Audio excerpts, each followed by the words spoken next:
Chair now recognizes Mr. Grothman from Wisconsin. Sure. First of all, I just give you a historical quote to start things off. They asked Benjamin Franklin on the Constitution, and he said he was giving the American people a republic if they can keep it. So every 4 years we got to fight to keep that republic. Now, Mr. Carr, you kind of were interesting there, in which you implied that the Biden administration is intentionally not enforcing spent a long time not enforcing our border law, and therefore apparently intentionally trying to get as many people here as possible, which would be one way to change the country that we have permanently. Another way would be try to get rid of the middle class. And one of you, was it Ms. Mobbs or Mrs. I'm not going to, Sakara, who mentioned the electric vehicle thing? That you? I think a car is something that Americans really need today to get around, I guess, unless you're in New York City or something. Question I have for you, this electric car thing, do you have any idea how much it's going to increase the cost of a car?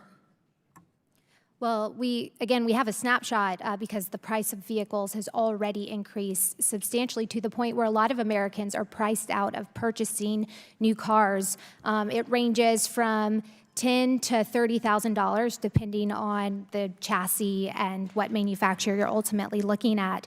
But the reality is when Americans are priced out of buying new cars, they drive older cars longer, so all of the benefits you would try to achieve by improving efficiency standards are not realized because the changeover isn't actually achieved. Okay. As I understand it, the cost of insurance is also dramatically higher for an electric car, is that right? Yeah, absolutely. And there's a lot of questions, too, with regard to replacing whether or not an electric vehicle is totaled once it is involved in a fender bender. That typically is a quick fix for a regular gas-powered vehicle. And then when the life of the battery, again, this ranges everywhere from 3 years to 10 years, what actually happens with the end of life, the recycling piece of that, and that all adds to considerations on insurance. And what we've seen recently is the trend as the price continues to go up.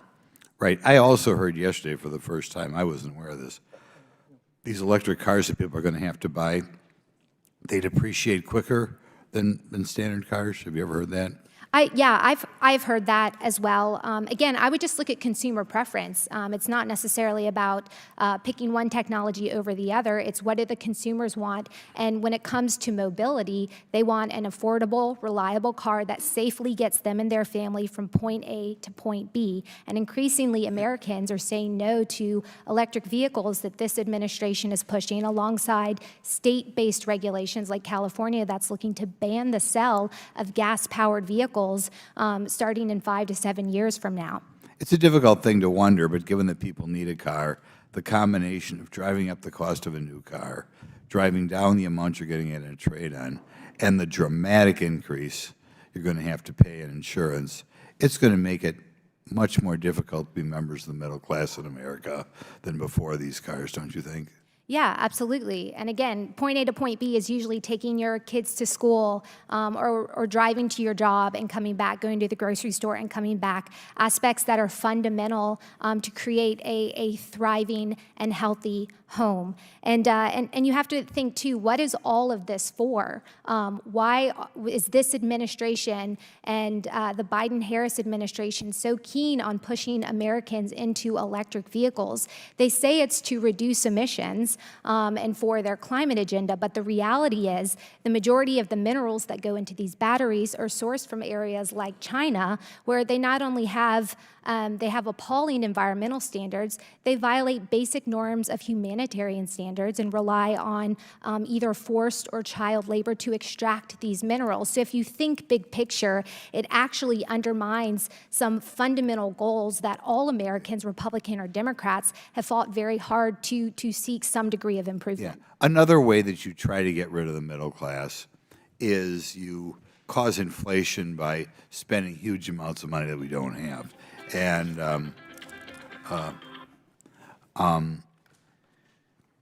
I want to give you an example of that.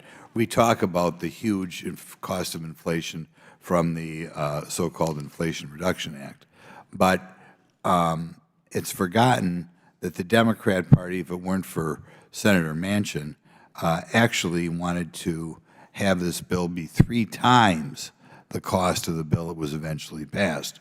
What effect would have that had on inflation if the vast majority of Democrats got what they wanted, including apparently President Biden? What effect would have that had on inflation? Would have been much worse than we already saw. Gentleman's time's expired, but please feel free to answer that. Yeah, I would just summarize it. I think everyone has done a good job on this side of the dais, but it would make Americans' lives that much harder because of the financial hardships and burdens that have been experienced during the Biden-Harris administration. Their disregard for inflation that was predicted, especially with the passage of the Inflation Reduction Act, and how that has manifested itself in more expensive gas, groceries, and everyday goods. Just one other brief comment. A comment was made about the Republicans trying to ban books. Usually I think that when Republicans try to ban books, it's explicit books for sex ed class for elementary school kids. I don't think a lot of people realize that when Democrats talk about that, that's what they mean. All right.